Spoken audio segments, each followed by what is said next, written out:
Hello students, in last class we talk about chemical reactions and their equations. उसके अंदर हमने देखा था कि केमिकल चेंज क्या होता है, कब कोई चेंज किसी चेंज को हमें केमिकल चेंज डिसाइड करना है तो हम वहां पे क्या क्या देखते हैं, change in composition, colour change, taste change, order change, evolution of gas. ठीक है, तो ये जो भी केमिकल चेंजेस होते हैं उन केमिकल चेंजेस को हमें रिप्रेजेंट करना होता है।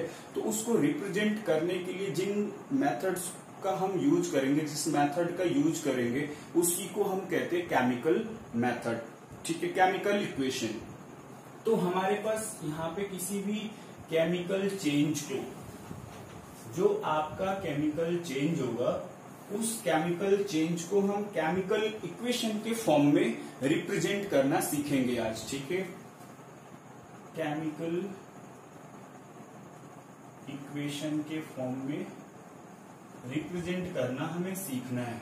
ठीक, तो बेसिकली हम देखते हैं कि किसी भी केमिकल चेंज को केमिकल इक्वेशन के फॉर्म में किस किस तरीके से लिखा जाता है। ठीक है, तो हमारे पास दो मेथड होते हैं। एक मेथड होता है वर्ड मेथड, वर्ड इक्वेशन जिसको बोलते हैं, और दूसरा जो होता है आपका वो होता है symbol equation.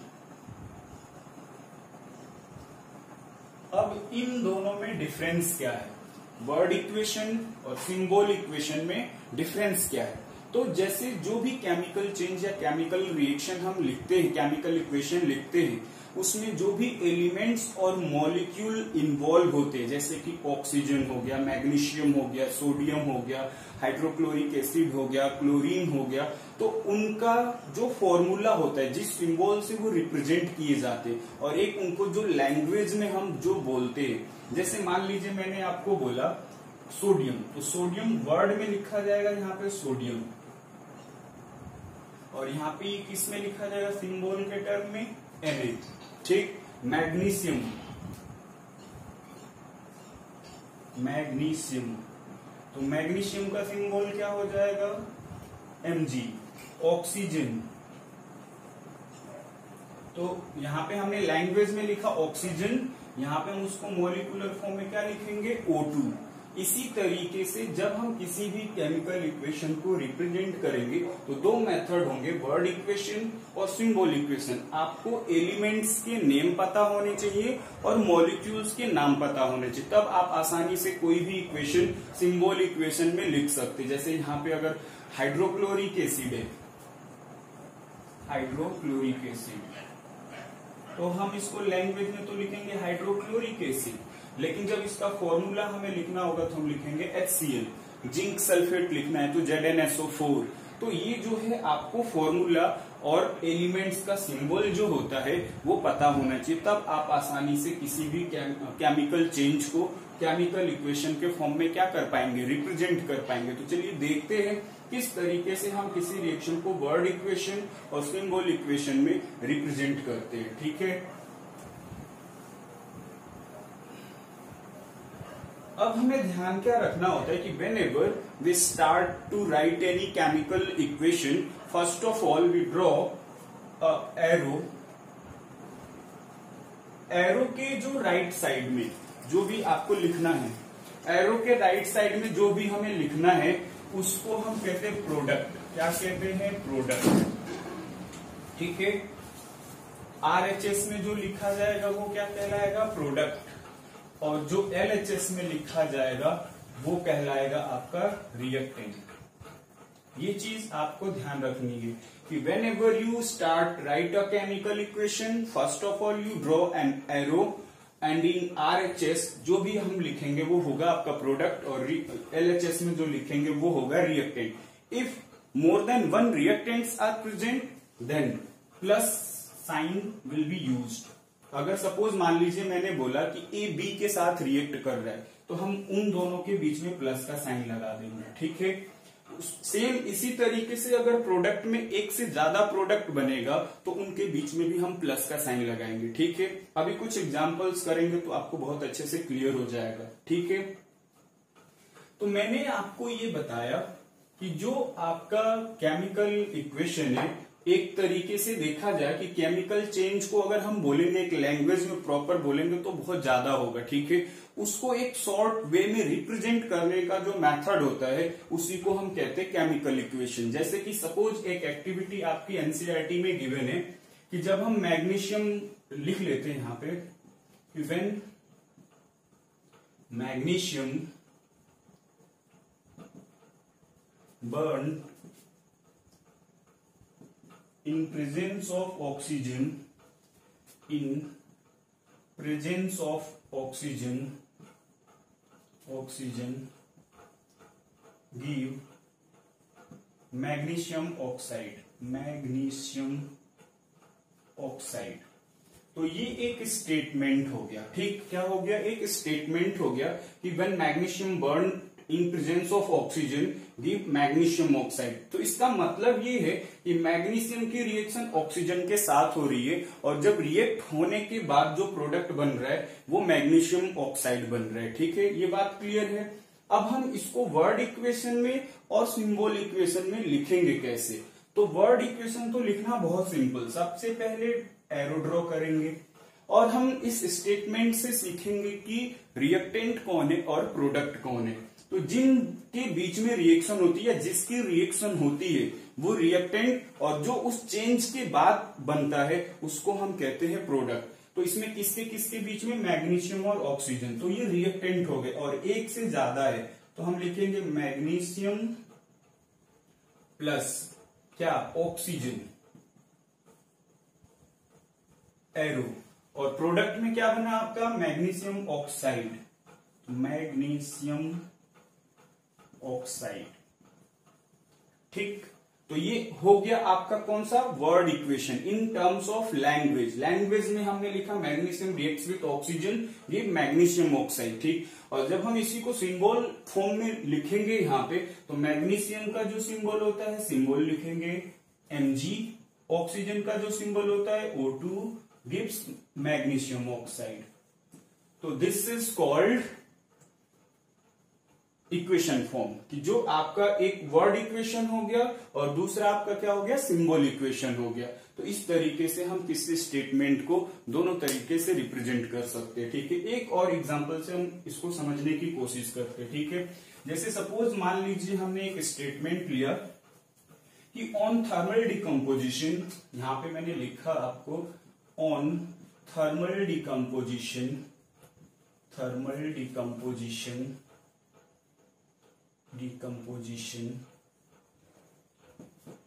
ferrous sulfate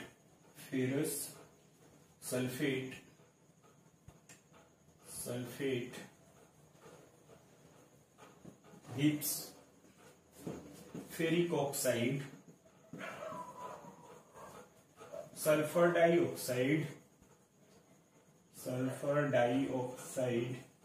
and sulfur trioxide,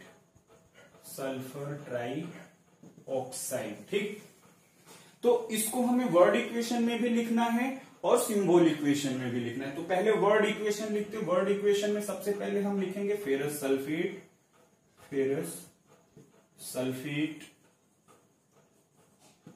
और कुछ है नहीं यहाँ पे, तो बस हमने यहाँ पे एरो बना दिया, ठीक।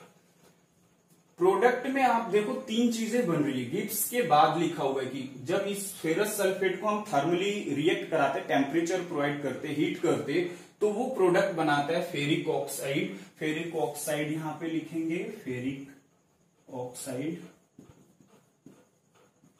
प्लस सल्फर डाइऑक्साइड लिखेंगे, sulphur dioxide plus sulphur trioxide.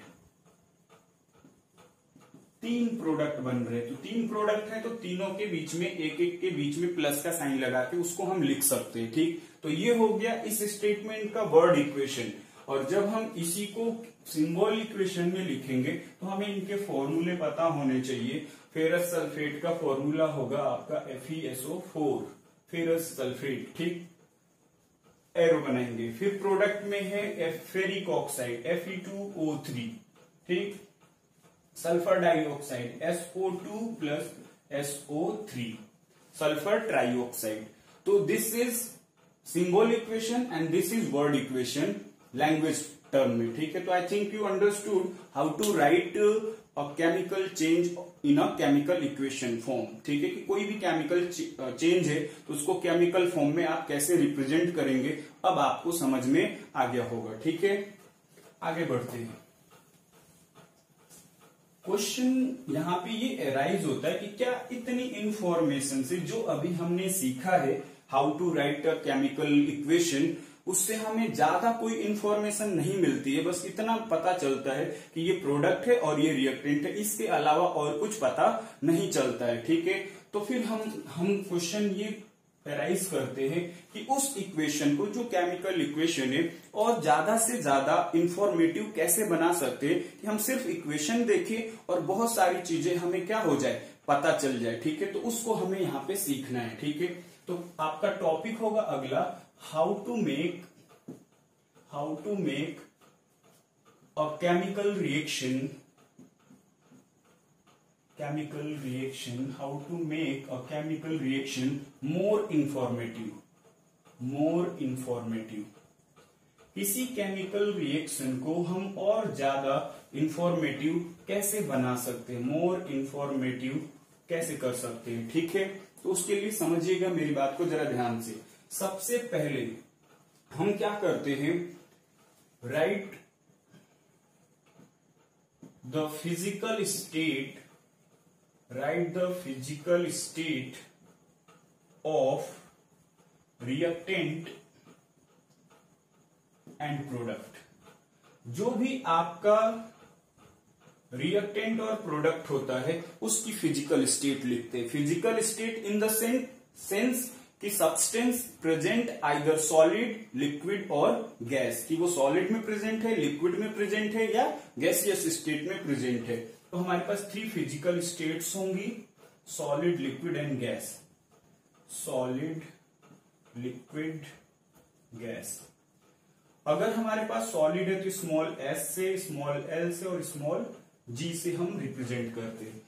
एक एग्जांपल से मैं आपको बताता हूं यहाँ पे, जैसे सपोज मान लीजिए मैंने एक इक्वेशन लिखा है यहाँ पे, calcium carbonate gives calcium oxide plus CO2, ठीक है। यहाँ पे हमने लिखा कि ये सॉलिड स्टेट में है, यहाँ पे ये सॉलिड स्टेट में, ये गैसियस स्टेट में है। तो इस तरीके से अगर हम लिखेंगे तो हमें पता चलेगा कि ये सब्सटेंस का फिजिकल स्टेट क्या है, सॉलिड स्टेट है, इस सब्सटेंस का फिजिकल स्टेट क्या है, सॉलिड स्टेट है, और इसका क्या है, गैसियस स्टेट है। तो एक इंफॉर्मेशन और हमने इसमें इंक्लूड किया कि हमारे पास अगर कोई भी रिएक्शन है तो उसके रिएक्टेंट और प्रोडक्ट की अगर हम फिजिकल स्टेट राइट करेंगे तो हमें पता चल जाएगा कि वो सॉलिड, लिक्विड, गैस कौन से फिजिकल स्टेट में क्या है, प्रेजेंट है, ठीक। अब हम इसी के अंदर एक दो चीजें और पढ़ते हैं। जैसे कुछ रिएक्शंस ऐसी होती हैं जिसमें किसी सब्सटेंस को वाटर में डिसॉल्व करके रिएक्ट कराया जाता है, ठीक है। जैसे एक रिएक्शन आप पढ़े होंगे, बेरियम क्लोराइड की रिएक्शन एक्वस फॉर्म में सोडियम सल्फेट के साथ, ये 9th क्लास की रिएक्शन है, ठीक है। सोडियम सल्फेट के साथ ये आपका प्रोडक्ट बनता है BaSO4 प्लस NaCl, ठीक है। अभी बैलेंसिंग बाद में करेंगे, ठीक है। तो जैसे ये एक रिएक्शन लिखी हुई है तो हम यहां पे 2 चीजें देख रहे हैं। एक यहां पे हमने देखा एक्वस, इसको हम बोलते हैं एक्वस, और इसको हम बोलते हैं डाउनवर्ड, का मतलब होता है PPT। एरो अगर डाउनवर्ड बनता है तो इसको हम बोलते हैं प्रेसिपिटेट। अब होता क्या है एक्चुअली कि हम यहाँ पे बेरियम क्लोराइड लेते हैं।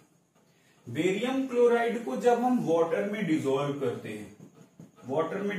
करते हैं तो जब हम किसी सब्सटेंस को वाटर में डिसॉल्व कर देते हैं तो हम उसी को कहते हैं कि वो कौन से फॉर्म में है, एक्वस फॉर्म में है। तो यहाँ पे इसके साथ एक्वस लिखने का मतलब है कि बेरियम क्लोराइड को हमने वाटर में डिसॉल्व करके यूज किया है, ठीक। यहाँ पे हमने यूज किया। सेम ऐसे ही जो आपका सोडियम सल्फेट है उसको भी वाटर में डिसॉल्व किया गया, तो वो भी एक्वस फॉर्म में। तो हम ये बनाएंगे तो नहीं, बस इतना हमने लिख दिया तो हमें समझ आ जाना चाहिए कि बेरियम क्लोराइड को किसमें डिसॉल्व किया गया है, वाटर में। सोडियम सल्फेट को किसमें डिसॉल्व किया गया है, वाटर में। ठीक, अब यहाँ पे जो दोनों में लिक्विड है, कोई भी सॉलिड नहीं है, लेकिन जब इन दोनों की रिएक्शन होती है तो उस बीकर के अंदर व्हाइट प्रेसिपिटेट यानी कि सॉलिड सब्सटेंस बन जाते हैं। ठीक है, क्या बन जाता है, इसमें लिक्विड भी रहता है लेकिन कुछ अमाउंट में व्हाइट प्रेसिपिटेट सॉलिड फॉर्म में जनरेट होता है, और उस सॉलिड फॉर्म के बनने को ही हम कहते हैं पीपीटी। और जब कोई भी सब्सटेंस पीपीटी के फॉर्म में बनता है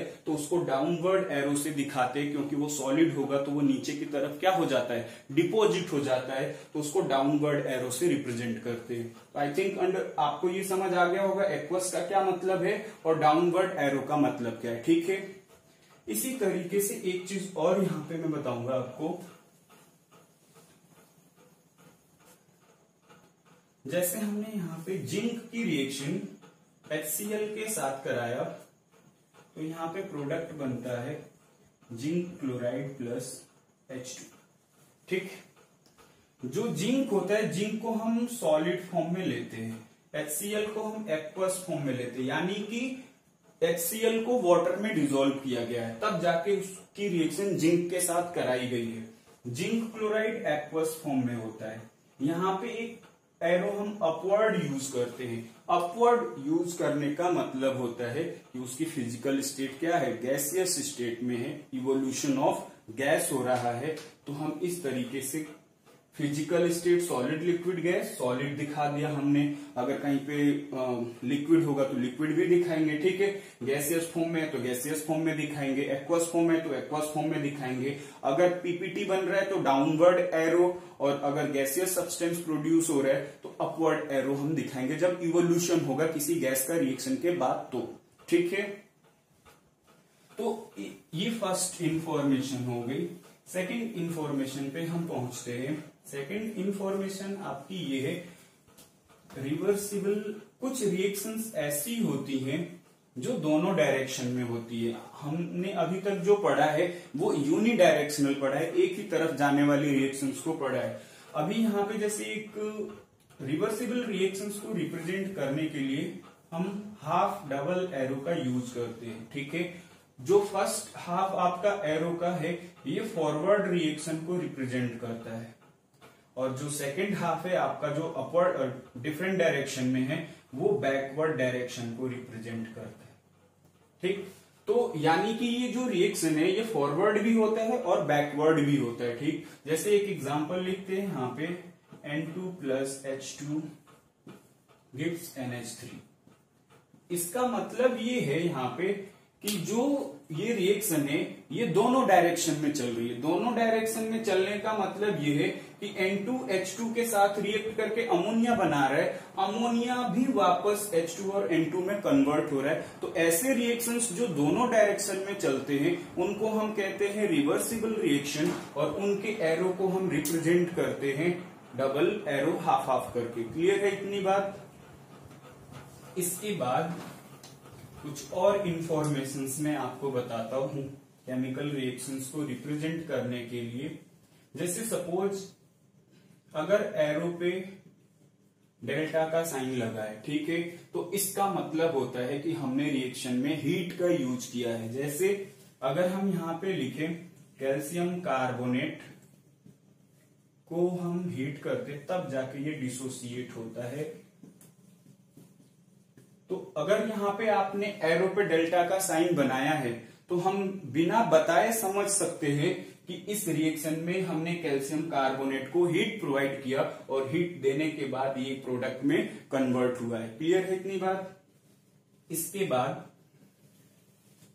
इसी एरो पे अगर हम किसी केमिकल रिएक्शन में कहते हैं कि ये रिएक्शन 40 केल्विन टेम्परेचर पे होगा, 300 केल्विन टेम्परेचर पे होगा, तो हम टेम्परेचर को भी एरो के ऊपर ही लिखते हैं T केल्विन। जितना भी टेम्परेचर होगा, केल्विन आपका टेम्परेचर की यूनिट हो जाएगी, तो जितना टेम्परेचर होगा उस टेम्परेचर को यहां लिखेंगे और उसकी यूनिट लिखेंगे केल्विन में। ठीक है, और अगर हम उस रिएक्शन को कराने के लिए प्रेशर यूज करते हैं तो हम एरो पे ही एटीएम का यूज करते हैं। प्रेशर की यूनिट होती है एटीएम। तो यानी कि अगर आपको टेम्परेचर को रिप्रेजेंट करना है तो एरो के ऊपर ही आप टेम्परेचर का भी यूज कर सकते हैं और एटीएम का भी यूज कर सकते हैं। ठीक है, तो इसके बाद फोर्थ पॉइंट हमारे पास हो जाता है कि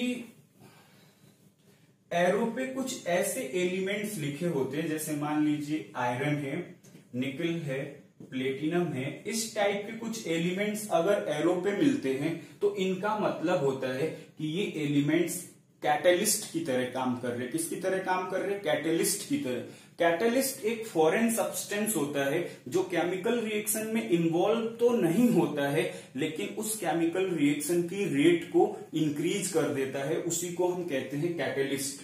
तो इनको हम बोलते हैं कैटलिस्ट। अगर एरो पे कोई एलिमेंट इस तरीके का, मेटल स्पेशली आयरन, निकल, प्लेटिनम में से कोई लिखा हुआ है, आपको मिलेंगे ऐसे टाइप के एग्जांपल्स 10th क्लास में ही, जिसमें आपको एरो पे इस तरीके के मेटल्स मिलेंगे, उनको हम कहते हैं कैटलिस्ट। ठीक है, और भी चीजें बहुत सारी दिखाई जाती हैं एरो पे। जैसे अगर सनलाइट दिखाना है तो HNu से दिखाते हैं, सनलाइट लिख सकते हैं हम यहाँ पे। तो ये सारी इंफॉर्मेशंस आपको पता होनी चाहिए when ever you start right any chemical equation, और उससे वो केमिकल रिएक्शन जो होती है वो ज्यादा से ज्यादा इंफॉर्मेटिव होती है और उसको हम आराम से रिप्रेजेंट कर सकते हैं। क्लियर है इतनी बात? तो आज की क्लास में हम इतना ही सीखते हैं कि किसी केमिकल रिएक्शन को हम रिप्रेजेंट किस तरीके से करेंगे और उसको बेटर इंफॉर्मेटिव कैसे बनाएंगे। नेक्स्ट क्लास में हम सीखेंगे बैलेंसिंग ऑफ केमिकल रिएक्शंस। ठीक है, तो आज के लिए बस इतना ही।